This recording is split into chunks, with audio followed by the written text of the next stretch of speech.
আসসালামু আলাইকুম আমার প্রিয় দর্শক বন্ধুরা। আমার এই ভাতিজাটা সুন্দর একটা গজল গাইবো, আপনারা অবশ্যই চিনছেন, দেখছেন উনি আমার বাড়িতে আসছে, একটা গজল গাইবো। আপনারা সবাই দয়া করে শুনে লাইক শেয়ার কমেন্ট করে অবশ্যই আমাকে জানাবেন। আসসালামু আলাইকুম রহমতুল্লাহ।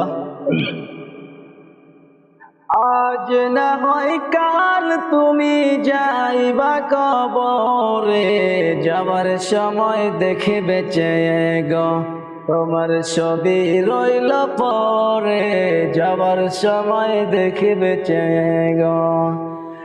আজ না হয় কাল তুমি যাইবা কবরে, যাবার সময় দেখে বেঁচে গো তোমার ছবি রইল পরে, যাবার সময় দেখে বেঁচে গো।